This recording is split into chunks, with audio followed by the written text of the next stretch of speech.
patologi kalsifikasi. Ya. Jadi patologi kalsifikasi itu mengacu pada deposisi dari kalsium, garam kalsium yang nggak normal di dalam jaringan tubuh. Ya, jadi ada dua jenis kalsium yang bisa terdeposisi di dalam jaringan tubuh. Yang pertama berupa kalsium fosfat dan yang kedua berupa kalsium karbonat. Ya, kalau secara normal kan deposisi kalsium ini di dalam tubuh kita itu adanya di tulang dan gigi kan sebagai apa nih ya bagian dari fisiologi mineralisasi ya kan. Namun pada keadaan patologi kalsium ini bisa apa ini berakumulasi atau bisa menjadi deposit pada jaringan lunak ya, di mana dia nggak harusnya ada.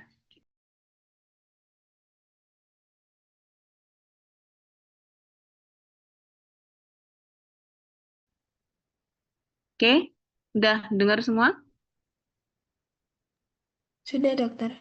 Nah, tadi sampai mana? Oh ya, ada dua jenis kalsium ya yang bisa. Ini mohon maaf ya, saya nggak open cam soalnya udah ada di desa, jadinya pakainya pakai kuota HP.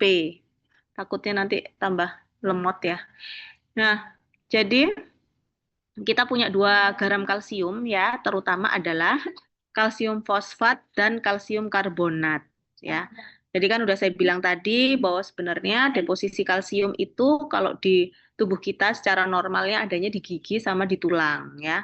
Tapi saat kondisi patologi, maka kalsium ini bisa aja berakumulasi di jaringan soft tissue ya. Jadi di apa namanya eh, jaringan yang halus ya, di mana dia harusnya nggak muncul gitu. Tapi secara patologi tiba-tiba terdeposisi di situ dan kita bisa melihat adanya kayak structure bone gitu ya, tulang gitu di situ ya. Nah, deposisi yang abnormal ini dapat tumbuh pada jaringan yang udah mati. Terus kemudian ada pada jaringan yang mengalami degenerasi ya. Terus kemudian bisa juga pada normal tissue. Nah, kalau pada normal tissue ini terjadi ketika metabolisme kalsiumnya nggak normal di dalam tubuh. Jadi ada peningkatan kalsium di dalam tubuh, lalu diserap oleh atau ngendon di jaringan tubuh yang normal, gitu. Nah, secara umum patologi kalsifikasi ini diklasifikasikan menjadi dua tipe besar ya, dua tipe utama, yaitu bisa berupa dystrophic calcification ataupun metastatic calcification ya. Dengan kita memahami perbedaan dari dua proses yang sangat penting ini, maka ini sangat penting pada bidang kayak patologi, radiologi, ataupun nanti diagnosa klinik ya. Jadi apa sih sebenarnya perbedaan dari dua kalsifikasi ini? Nah, tapi sebelum saya membicarakan tentang tipe-tipe dari kalsifikasi ini, kita harus tahu dulu nih, gimana deposisi kalsium itu bisa terjadi di dalam jaringan, ya. Jadi yang penting adalah kita memahami tentang metabolisme kalsium di dalam tubuh kita, ya. Kalau secara normal ya, normal apa kalsium darah normal atau tingkat kalsium darah normal di dalam tubuh kita itu sangat erat hubungannya ya dengan regulasi dari hormon paratiroid, kalsitonin dan vitamin D. Jadi tiga hal inilah yang berhubungan erat dengan regulasi dari tingkat kalsium darah di dalam tubuh kita secara normal ya. Jadi ada tiga, nanti dicatat sendiri kalau nggak ada di sini. Jadi berhubungan erat dengan paratiroid hormon, kalsitonin, dan vitamin D. Nah, regulasi ini ya akan membuat ya absorpsi berhubungan dengan absorpsi kalsium di usus.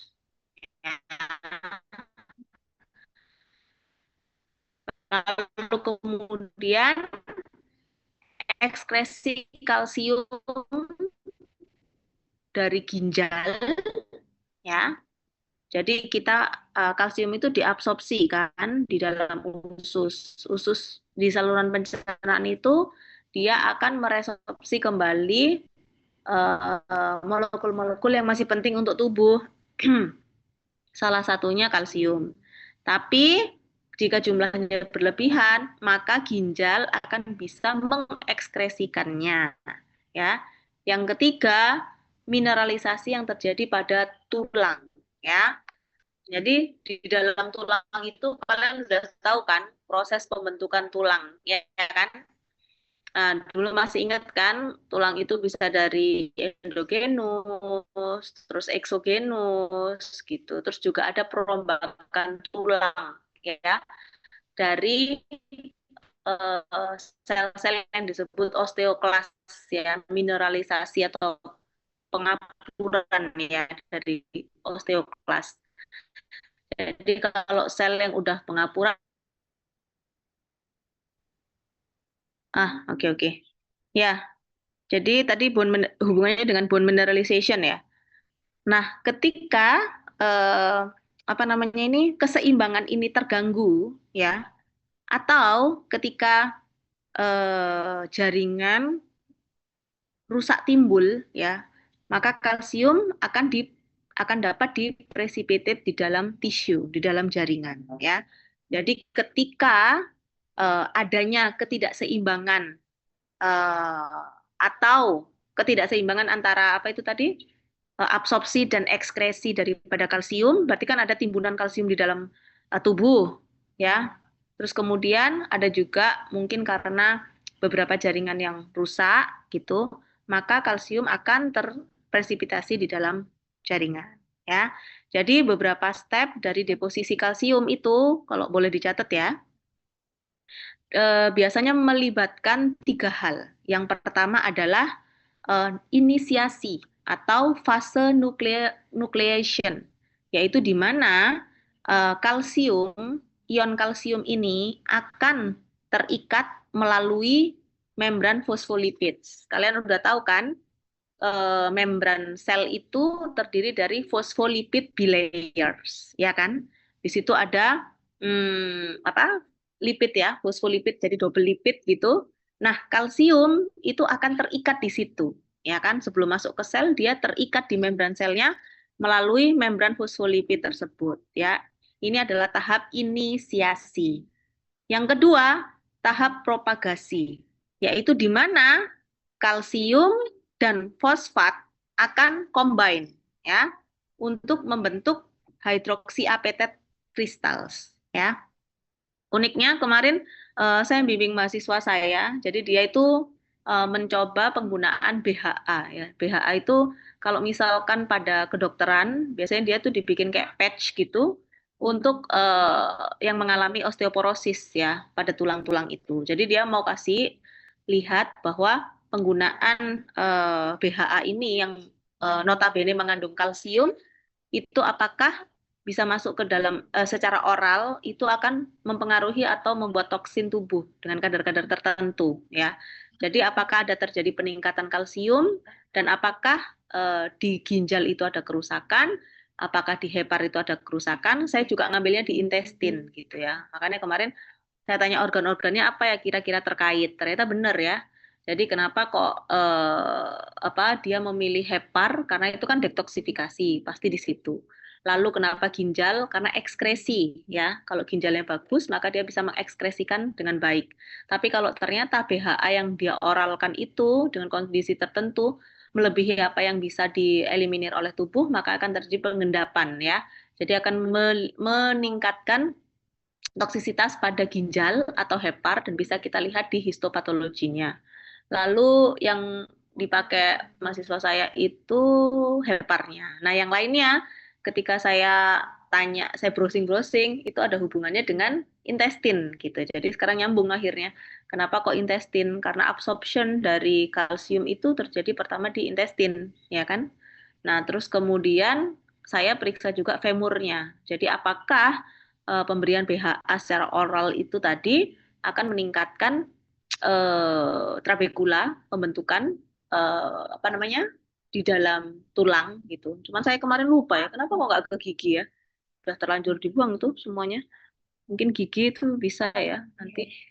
Terus kemudian apa? Nah, hasilnya BHA yang diberikan itu kalau secara kalsium di dalam darahnya tidak ada peningkatan. Jadi udah diperiksa, cek darahnya, tapi fosfat mengalami peningkatan sedikit gitu. Cuman belum distatistikkan apakah fosfat ini berbeda nyata ya seiring dengan perbedaan perlakuan yang kita berikan.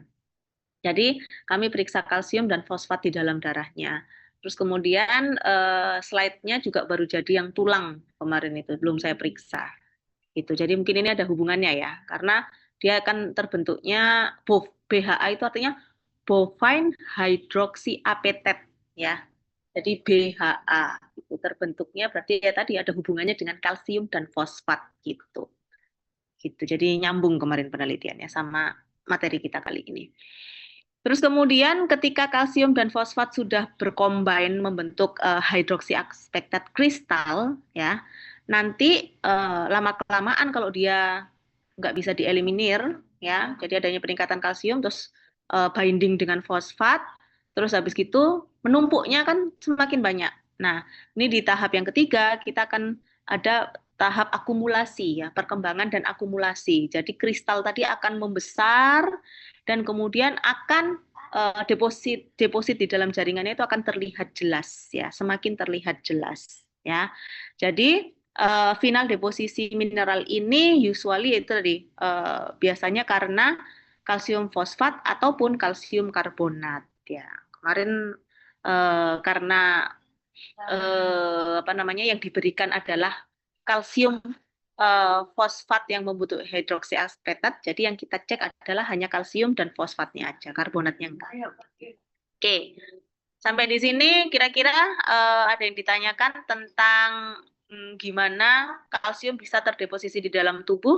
Udah jelas apa belum? Halo? Halo? Sudah jelas, dokter. Nah ya, saya nggak sukanya kalau apa namanya kuliah online tuh kayak gitu ya. Jadi kadang responnya kurang taktek-taktek, saya kayak ngomong sendiri gitu loh. Jadi kalau bisa nanya itu langsung dijawab gitu loh. Kalau enggak ini langsung saya matikan ya. Terus kemudian sekarang kita lanjut ke tipe yang pertama yaitu distropik kalsifikasi atau kalsifikasi distropik ya. Jadi di sini adanya deposisi kalsium, garam kalsium itu pada sel yang mengalami kematian atau degenerasi ya.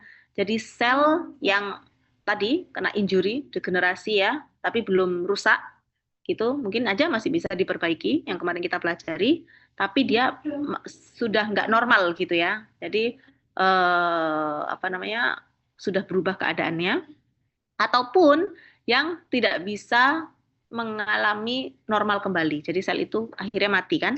Nah, jadi deposisi kalsium garam pada jaringan yang mengalami degenerasi ataupun kematian jaringan ya akibat dari eh, kalsium dalam darahnya normal konsentrasinya di dalam darah ya. Jadi key point yang pertama kalau dystrophic calcification itu serum kalsium di dalam tubuhnya normal ya, tapi dia terdeposit di dalam jaringan yang mengalami degenerasi maupun jaringan yang sudah mati. Nah, secara patogenesis, dystrophic calcification ini timbul secara utama ya pada nekrotik atau jaringan yang rusak, yang mengalami kerusakan. Mekanismenya mungkin bisa dicatat. Yang pertama adalah sel yang mengalami injury ya, kerusakan sel atau nekrosis ya. Sel ini akan rusak itu kan karena yang kemarin ya sudah kita bahas, bisa karena trauma, bisa karena inflamasi, bisa karena iskemi ataupun ada racun toksins ya. Jadi patogenesisnya itu akibat utamanya karena ada sel yang rusak atau mengalami nekrosis karena trauma, inflamasi, iskemik dan toksin. Lalu yang kedua, karena adanya kerusakan pada membran ya. Kalau membran sel rusak, maka ya kalsium influx akan meningkat ya. Dia akan mempersilahkan kalsium untuk masuk ke dalam tubuh, ya kan? Kemarin juga udah kita bahas. Lalu akan terjadi phospholipid binding ya, berikatan dengan fosfolipid ya, dan protein pada sel yang mati tadi ya. Kalau dia rusak, otomatis kan membran selnya juga eh, mengalami kebocoran itu ya. Lalu kemudian kalsium dari luar bisa binding ya dengan fosfolipid atau protein yang ada di membran sel. Terus kemudian kalsium akan kombinasi dengan fosfat membentuk kalsium fosfat kristal dan yang kemudian mineral itu akan terakumulasi ya secara pelan-pelan dia akan terlihat adanya deposit kalsium di situ gitu.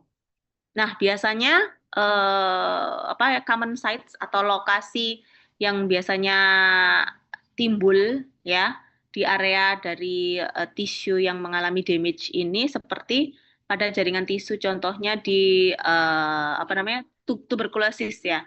Jadi ada caseosus necrosis pada tuberkulosis ya. Terus bisa di miokardium di jantung ya, di apa namanya otot jantung, ada jantung itu. Terus kemudian pada sel-sel otot skelet.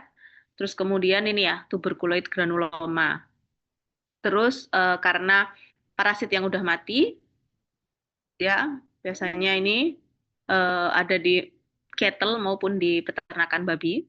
Terus kemudian skin ya, jadi kulit yang mengalami kalsinosis ya atau luka yang telah lama, old scars. Jadi adanya apa ya luka lama, gimana dia mengalami apa fibrotik ya, jaringan yang mengalami fibrosis mungkin juga akan bisa terkalsifikasi. Terus kemudian kalsifikasi akan berkontribusi pada itu tadi valvular stenosis yang ada di jantung ya.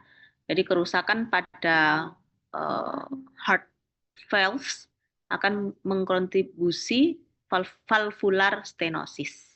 Nah, secara histologi ya mikroskopiknya kalau dystrophic calcifications yang ditimbulkan itu adalah adanya granul granul deposit yang berwarna basofilik gitu atau dia warnanya lebih gelap ya.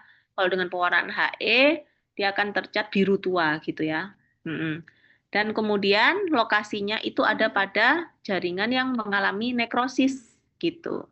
Jadi dia bisa aja terbentuk seperti struktur laminated ya. Jadi structure yang apa ya laminated itu kayak apa ya di area-area tertentu gitu. Nah, berlamina gitu ya. Kadang konsentrasi dari lamellar calcifications ini disebut dengan Psammoma badis ya, yang biasanya timbul di beberapa jenis tumor. Tapi kalau secara makrosnya kita bisa melihat karena dia kalsifikasi ya, ada kalsium di situ mengalami kalsifikasi atau deposit kalsium, maka warnanya bisa berubah menjadi putih.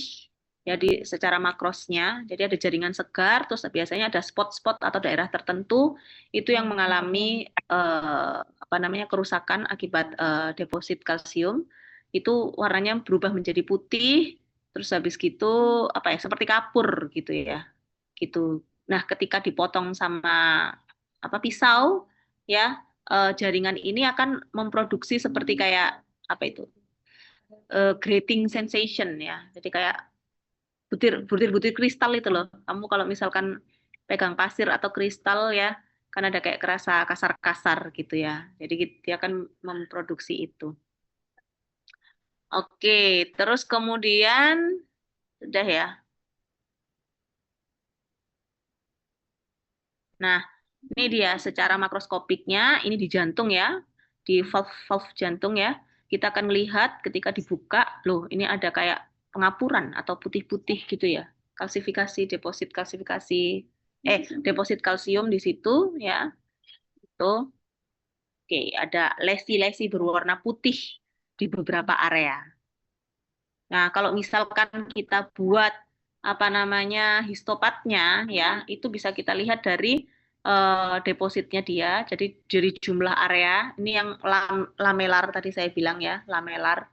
Itu di beberapa daerah yang mengalami nekrosis akan terdapat apa ya, basofilik ya. Jadi ini basofilik ya, lebih gelap gitu, biru-biru dengan pewarnaan He. Itu akan ada deposit kalsium di situ.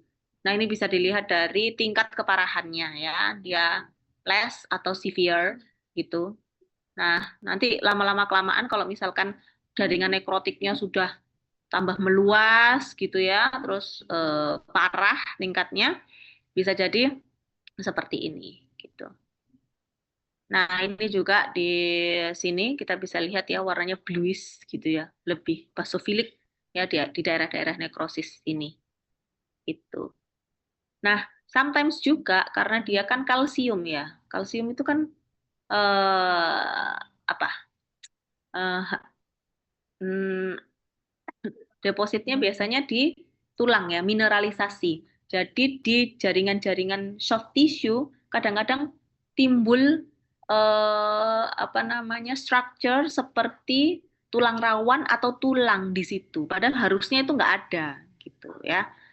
Nah, jadi ini disebut namanya chondrooseus metaplasia ya. Apa itu chondrooseus metaplasia? Jadi eh, proses patologi di mana bukan tulang, bukan tulang rawan, bukan jaringan tulang rawan, tapi berubah menjadi jaringan tulang atau jaringan tulang rawan. Ya, jadi ini lebih mengarah pada tipe metaplasia. Ya, makanya disebut chondrooseus metaplasia.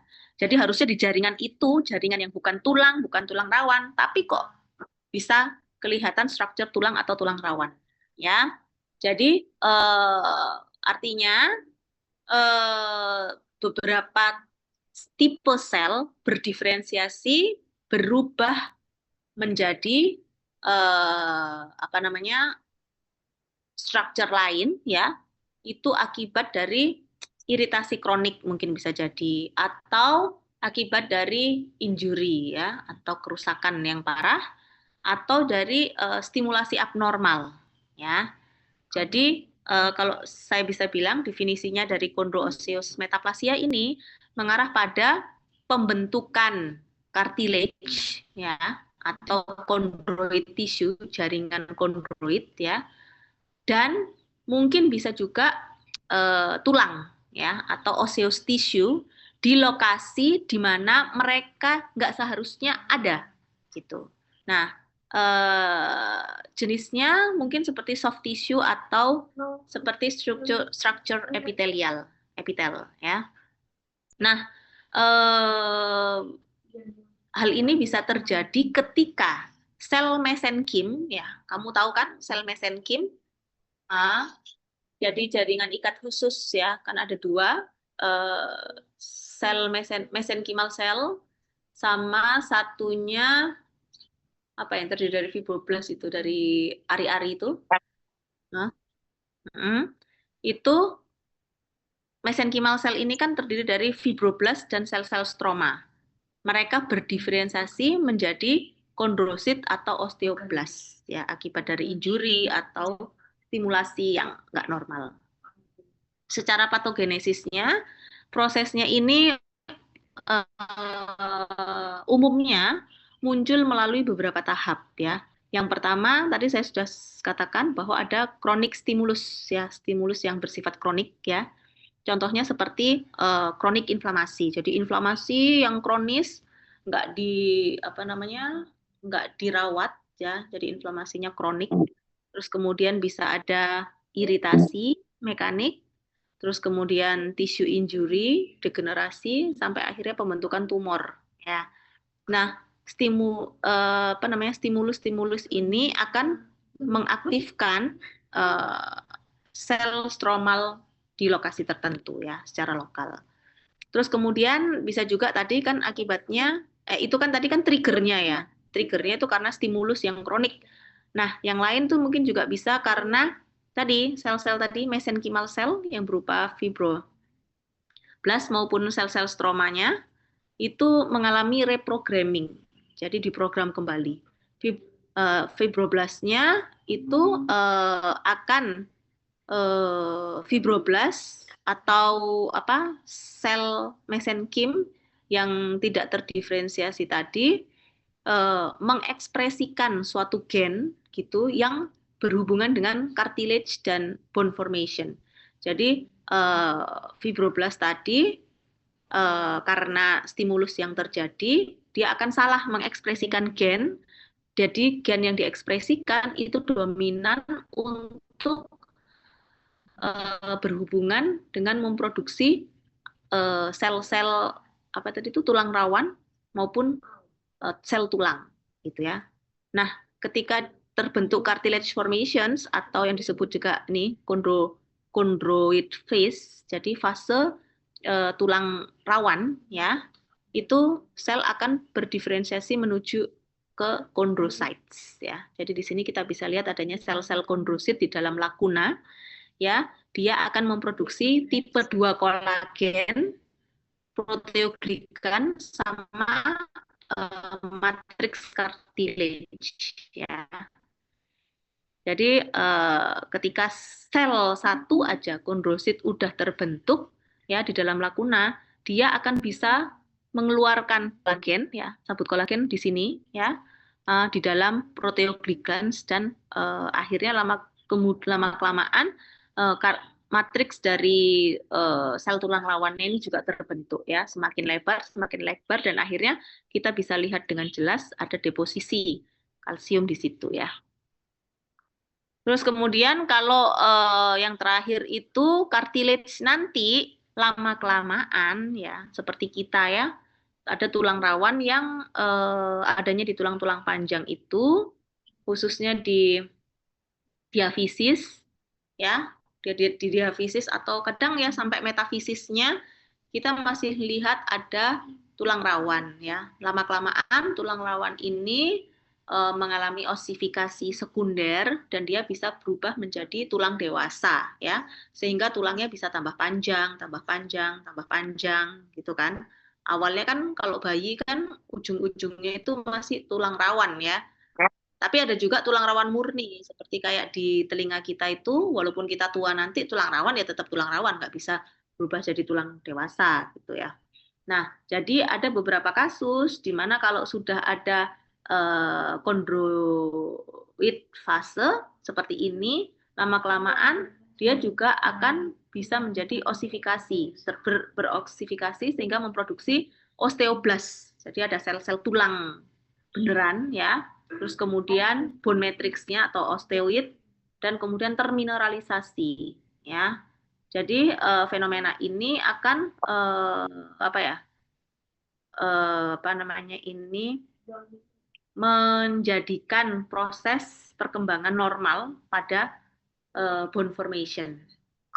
Ya, secara karakteristik histologikal kalau di bawah mikroskop ini kita bisa melihat bahwa ada cartilage komponen ya. Jadi kalian udah tahu bahwa yang di dalam ini sel ini adalah sel kondrosit di dalam ruangan yang disebut lakuna. Ya, mudah-mudahan masih ingat. Lalu kemudian ada matriks cartilage hyalin ya. Jadi ada matriks di dalamnya ada juga sabut kolagen ya. Terus kemudian ada matriks ekstraselularnya yang bersifat basofilik gitu ya. Gitu. Tapi kalau sudah menjadi tulang, nanti komponen tulangnya bisa ada deposisi osteoid, terus habis gitu kan akan terbentuk osteoblast di tepi-tepinya. Kamu bisa lihat osteoblast liningnya. Terus habis itu lama-kelamaan kamu akan terlihat lamel-lamel ya. Dan kadang-kadang bone marrow formation-nya bisa terjadi gitu. Oke. Nah, kondroosis metaplasia ini bisa timbul di lokasi-lokasi tertentu, ya. Jadi dia bisa ada di respiratory system, ya, sistem respiratori. Contohnya di nasal, di laring, di trakea, gitu. Kadang-kadang tumbuh dia di situ. Terus pada kulit, ya, dan jaringan lunak lainnya, seperti pada luka yang lama atau luka kronis. Terus kemudian ada inflamasi yang lama, kronis juga bisa. Terus kemudian di sistem reproduksi, ya, di uterus.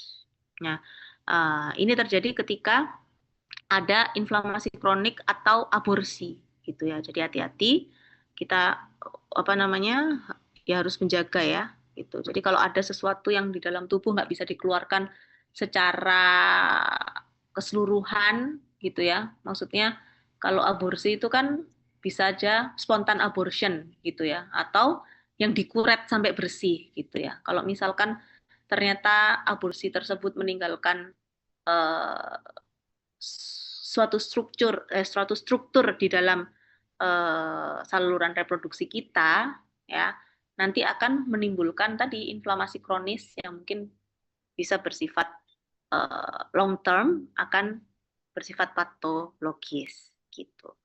Lalu kemudian tumor, ya, beberapa tumor mungkin bisa memperlihatkan fenomena seperti ini. Contohnya adalah tumor kelenjar salivari, ya.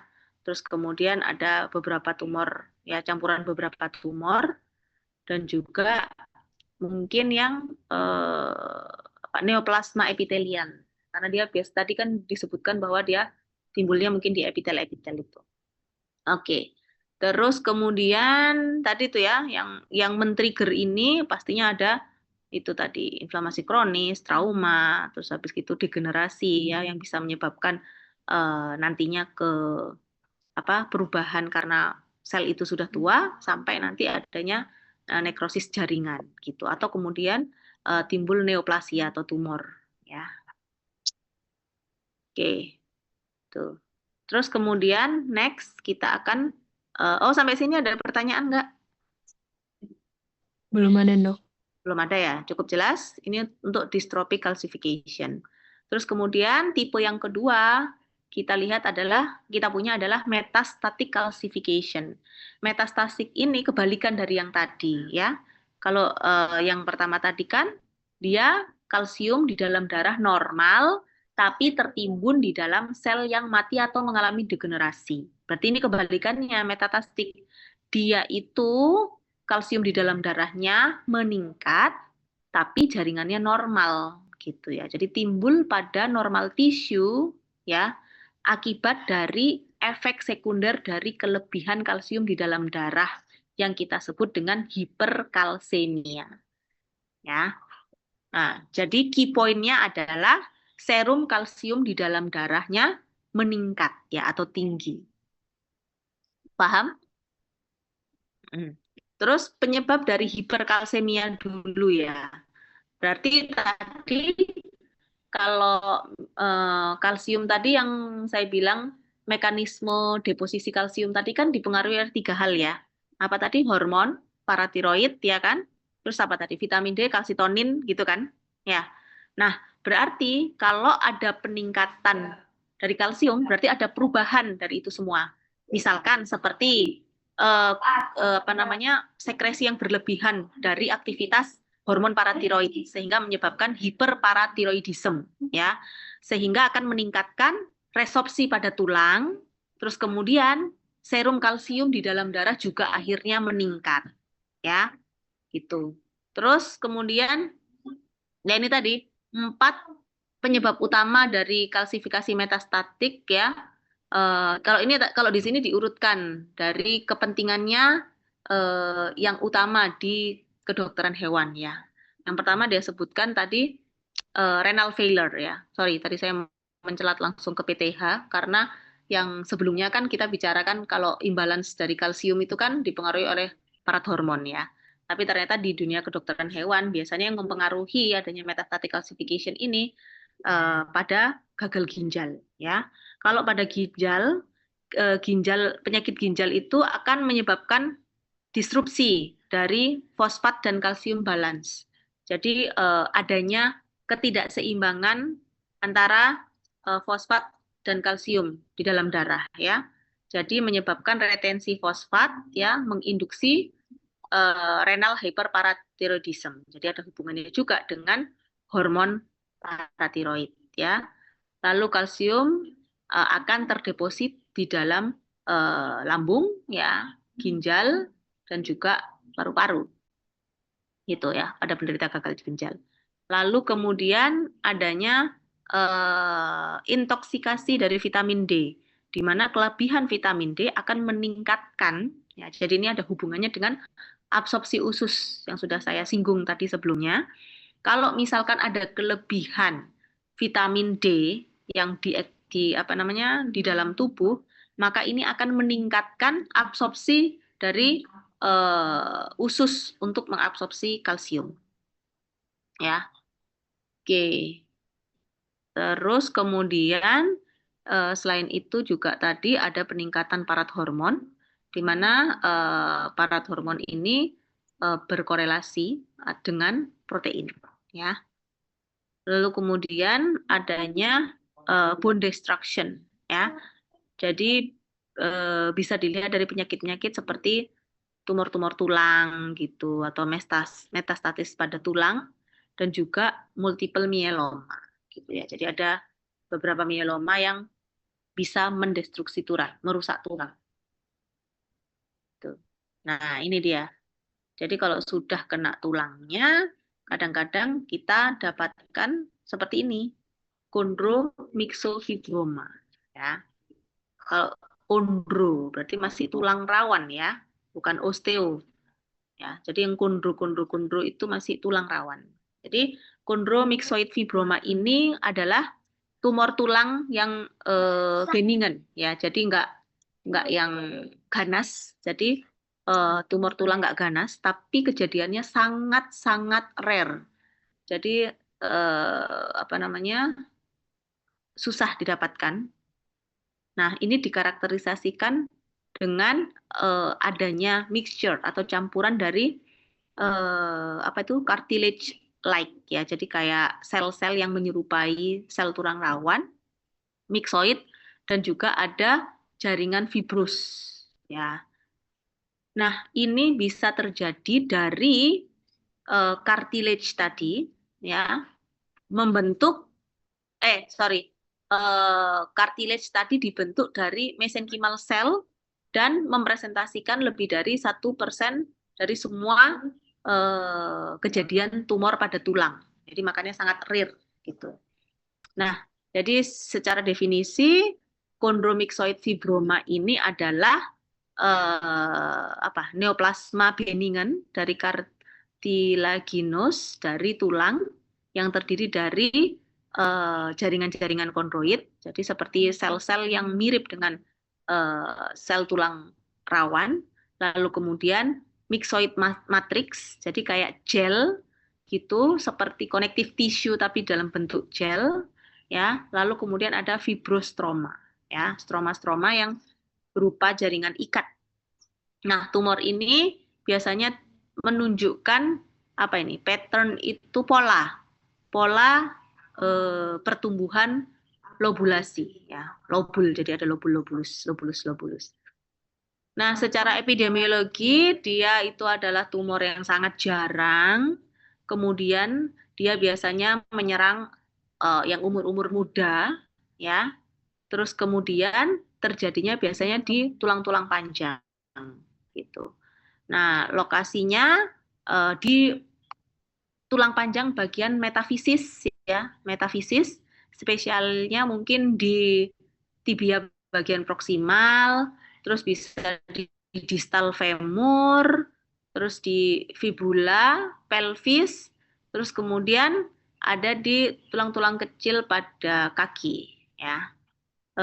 Pada kasus-kasus yang jarang dia mungkin bisa ada di ribs. Ribs itu apa ya? Eh, iga ya, tengkorak atau mungkin bisa di vertebra gitu. Secara patogenesis ini memang nggak diketahui penyebabnya apa ya. Maksudnya penyebab utamanya itu nggak diketahui dengan jelas, tetapi dipercaya dia berasal dari cartilage primitif yang memproduksi mesenchymal cell di dalam tulang, gitu. Jadi pertumbuhannya secara karakteristik dia slow growing, jadi pertumbuhannya itu lambat, gitu. Terus kemudian akan merusak secara lokal, gitu ya, locally destructive. Uh, tapi biasanya dia nggak menuju ke keganasan gitu. Namun dia bisa menyebabkan bone expansion dan itu apa penipisan dari kortikel. Secara histopatological, kalau misal kamu lihat ini kan ada yang di bagian tepi sama ini ya lobulus di bagian tengahnya ini. Kalau secara histological kamu akan lihat bahwa ini struktur-strukturnya dia. Dan kamu lihat yang di putih-putihnya tadi, kamu bisa lihat adanya apa sel-sel ya, seperti cartilage-like ya. Ya memang ini adalah sel tulang rawan di dalam kondrosit dan dia melebar gitu. Tuh. Jadi dia bisa dilihat dari di bagian tepinya terus di bagian tengahnya ini nih secara histologisnya seperti itu gitu. Nah, di bawah mikroskop kemudian ada apa itu pattern-pattern lobulated pattern ya, gitu.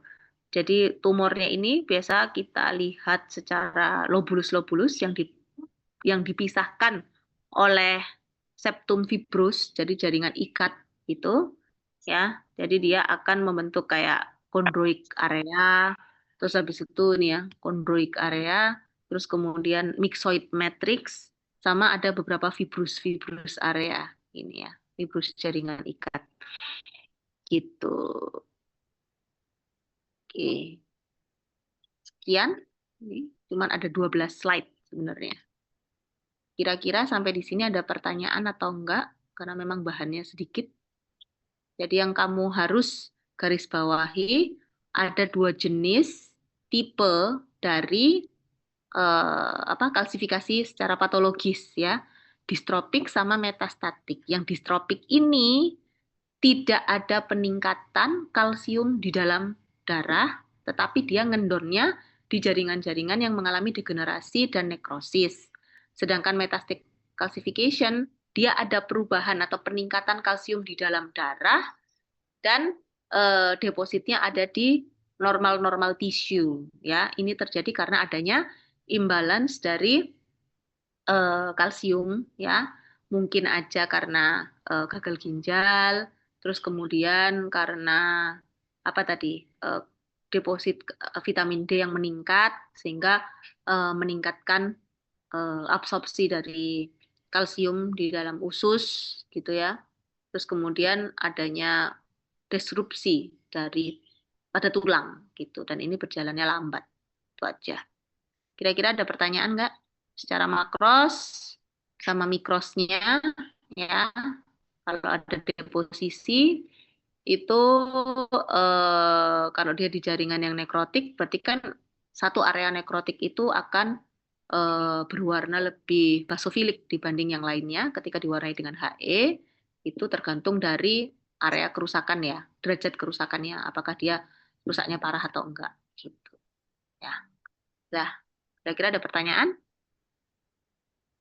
Nah, kalau yang disruptif tadi, dia bisa terjadi kayak apa ya, perubahan dari mesenchymal cell ke sel-sel tulang rawan atau tulang di jaringan yang soft tissue. Jadi yang harusnya jaringan itu nggak tumbuh tulang, tapi ditumbuhin tulang. Itu yang disruptif ya. Tapi kalau yang metastatic calcification memang ada di tulang gitu, tapi tulangnya mengalami seperti tumor tadi ya. Jadi adanya ini apa kelainan atau penimbunan sel-sel apa tadi itu cartilage atau osteoid di dalam tulang gitu yang mengarah pada tumor tapi tidak menyebabkan keganasan. Dah, intinya itu kuliah hari ini. Kira-kira ada pertanyaan? Izin bertanya, dokter. Mm-mm. Apakah ini ada perbedaannya dengan kanker tulang ya dokter? Kalau saya lihat di Google itu kan dia tulangnya juga kayak spike gitu dokter. Apa ya? Kalau dari makrosnya gitu dokter. Makros, heeh, makrosnya kenapa? eh Kayak eh, apa? Kayak tajam-tajam gitu dokter. Tulang-tulangnya kelihatan tajam. Oh, Ini itu kan di apakah ada bagian hubungan? metafisis ya, bagian metafisis. Jadi pertumbuhan tulang kan kalau di sini gitu. Ini karena dia di iris ya, jadi kelihatan kayak tajam-tajam gitu. Tapi kalau enggak dia terjadinya di dalam, jadi di bagian metafisisnya gitu. Baik dokter, terima kasih. Mm-mm. Mm-mm. Oke, ada pertanyaan lain?